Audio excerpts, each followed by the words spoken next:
Hey everyone, Unit 2A study guide review. Hope this clears up a little bit here. All right, let's rock and roll. There's a lot of questions here. Number one, we're going to solve this equation. So I got 5x plus 2 equals 22. Subtract 2 on both sides to start. This is just a two-step equation. I'm going to have 5x equals 20, and we're going to divide by 5 on both sides, which will give me x equals 4. So my answer here is x equals 4. Okay, two-step equation. Number two, simplify. There's no equal sign. This is just an expression, and we know that because it says simplify, okay? So I've got 2 times the quantity of negative 4x minus x minus 8. That minus sign is a 1. That's a negative 1 that must distribute. So we got two sort of distributive things going on here. 2 times negative 4x is negative 8x. Negative 1 times x is negative 1x. Negative 1 times negative 8 is positive 8. Please be careful here, okay? Then I'm going to combine the two x terms. That is negative 9x plus 8. Final answer, okay? Again, this is not an equation. This equal sign just means what's the expression simplified. So I've got 1/5 times 10 plus 20d. Don't be afraid of the fractions. We're going to put that in the calculator just like we normally do. So I've got 1/5 times 10, which is 2. Plus, and I know I can draw up the plus now because they're both positive anyway. And then I've got 1/5 times 20. And again, don't be afraid of fractions. You're going to see fractions on this test, all right? So just make sure you use this calculator. So 1/5 times 20 is 4. So 4d, don't forget the d, right? So this is gonna be 2 plus 4d. Number 4, which expression is equivalent? So we got a lot going on here. Let's distribute the 2 to both terms on the inside. So that's 2x plus 14. I'm writing the negative 18x plus 4/5 again, right? I gotta drop these lines down. If you start combining multiple steps in lines, you're gonna make a mistake. Now I'm gonna combine like terms. I've got a 2x and a negative 18x. That's negative 16x. 14 plus 4/5. Well, let's do that. So I'm gonna do 14 plus 4/5. The calculator is gonna give us the improper fraction, right? 74/5. So plus 74/5. My answer is C, all right? Okay.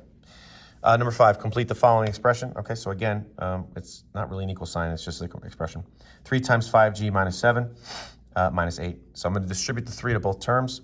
So that's 15g. 3 times negative 7, that's a 3 times a negative 7, which is negative 21. The minus 8 drop down, don't forget it. Right? Combining like terms, the only two terms I can combine is the negative 21 and the negative 8. So 15g minus 29 is my final answer. Okay. 15g minus 29. Sorry about the mess. Let's keep going.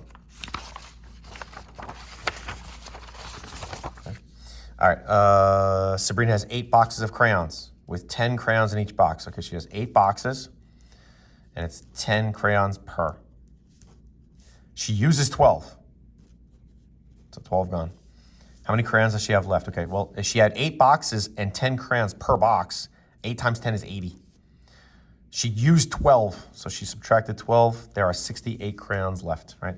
So that's really the process. I don't really care about an equation or expression that you make. Just work the problem out. Make sure you get the right answer on that. Simplify the expression. Again, this is an expression. This equal sign just indicates what I'm going to simplify to. So I'm going to rewrite it 2 times 3x plus 4 times the quantity of x minus 1. I'm going to combine like terms. I have to distribute twice here. The 2 goes to both terms on the inside. 2 times 3x is 6x. 2 times positive 4 is positive 8. This 4 distributes to the x and the negative 1. It's going to be a plus 4x. 4 times negative 1 is minus 4. Combining like terms, I've got 6x and 4x, which is 10x. And a positive 8 minus 4 is plus 4. So 10x plus 4. Okay.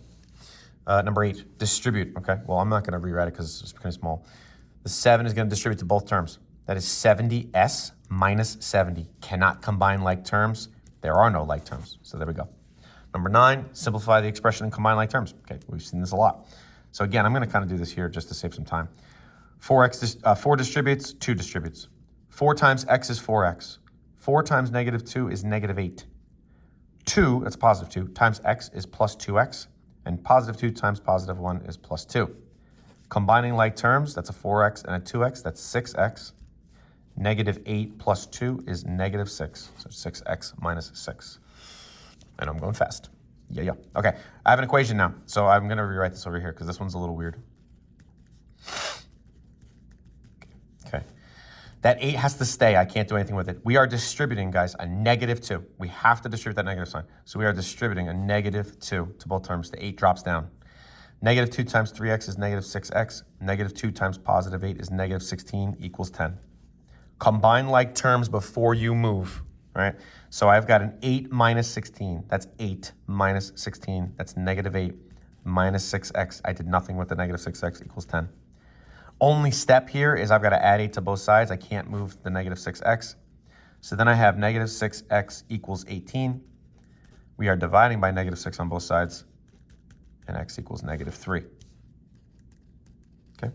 All right, number 11. Hopefully you can see that because I can't see where my phone is. Yeah. At a bakery, rolls cost 60 cents each. Okay, so the roll is 0.60. A loaf is $3 each. Avital has $9 to spend. If she buys 2 loaves, how many rolls can she buy? Because she bought 2 loaves. So we know a loaf is $3, so she bought 2 of them, so that's $6. She only has $9 to spend, so 9 minus 6 means she has $3 left. So how many rolls can she buy? Well, I've got 60 cents per roll, so let's divide. We're gonna do 3, which is the total amount that she had, divided by 0.6. She can buy 5 rolls, okay? She can buy 5 rolls, all right? Okay, number 12. I'll probably cut this into 2 videos. Okay, put the steps in order. Okay, well, if I had 3n minus 4 equals 14, my first step would be to add 4 to both sides. I'm not gonna worry about what's going on here first, I'm gonna do it. So first step was to add 4 to both sides. So I'm gonna put a little 1 there, because that's my first step. Next step is, I've got here what, 3n equals 18. I'm dividing by 3, both sides. So there's 2, and clearly n equals 6 is 3, right? Cool. Determine whether we have one solution, no solution, or infinite. Okay, perfect. So let's review this. So 5x plus 3 minus 3x equals 2 times x plus 3 minus 5. Great. Long problem. We got to combine a lot of stuff before we can bring this down. So I've got a 5x minus a 3x. That 3 is really gross looking. Look at that. Look at these 3s. They're both 3s. Dr. Demis, what are you doing? Okay, 5x minus 3x is 2x plus 3 equals. This 2 distributes to both terms, so 2 times x is 2x. 2 times +3 is plus 6. Don't forget the minus 5 on the end. Bring down another level. 2x plus 3, I could do nothing with it. 2x, now I have plus 6 or +6 minus 5, which is plus 1. Now, I move the first thing I see. I'm going to subtract 2x on both sides. I'm going to get 3, because that cancels, equals 1. 3 does not equal 1. The only thing that equals 3 is 3, right? So when you say 3 equals 1, no, it doesn't.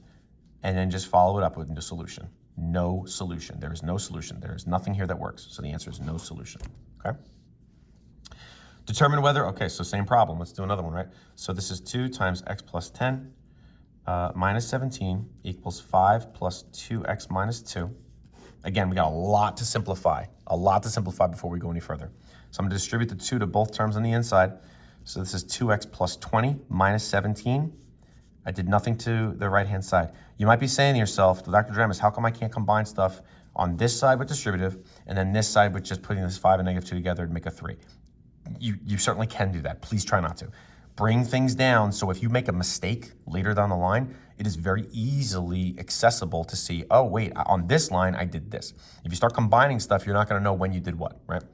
So now let's combine like terms. Can't do anything with this 2x yet, but I have a 20 minus 17. This is 2x plus 3. Now here I've got, what, 5 minus 2, which is 3 plus 2x.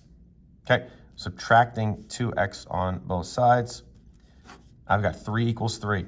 That is a true statement, which means we have infinite solutions. This is not one solution. This is infinite solutions. Something to notice about this term, unique solution. That's not a thing in math. It's not a thing, right? I've never said the word unique whatsoever in this class. I don't even think I've said this word in my entire life, except for just now, right? So don't worry about it. Infinite solutions when we have the same number on both sides, okay? Number 15, and then I'll take a break from here, and then we'll do another video. So really kind of a mess. We got 2 equations here that we're trying to solve. So let's just take the first one. 1/2 times x minus 3/4, and that's going to equal 5/12. Just because they're fractions doesn't really change anything, guys. We're still going to do distributive. We're still going to use the calculator. 1/2 times x is 1/2 x. I'm distributing this to both things. 1/2 times negative 3/4. Okay, well, we can do that in our heads, but let's just use the calculator. It makes it easier. 1/2 times negative 3/4. And that's negative 3/8. So minus 3/8 equals 5/12. Okay, I didn't do anything different here. Still not doing anything different here. I'm adding 3/8 to both sides. I'm allowed to do that. All right, cancels. Okay, what do I have here? Let me see. Okay, 1/2 x is going to equal, now what's 5/12 plus 3/8? Yeah, I mean, you can get a common denominator if you want to, but guess what I'm doing? I got a calculator. I'm going to use it. So 5/12 plus 3/8. Okay, and that's 19/24. Okay, now this part is a little weird. We can do a bunch of different things here. In the calculator, you could divide by 1/2 on both sides, but we really don't like to divide fractions like that. What we're going to do is we're going to multiply by the reciprocal on both sides. And that is how we get rid of fractions when we multiply them, okay? Multiplying by the reciprocal gets rid of all those nasty numbers on the left, and we'll just have x equals. Here, again, I can use the calculator for this, and that's totally fine. But the calculator will also, I mean, I could use my hands and just multiply it if I want to, but the calculator is going to simplify this for us automatically too. So I've got 19/24, and that's going to be times 2, that's going to be times 2/1. And I've got 19/12, so x equals 19/12. So I know that my answer's got to be either A or C.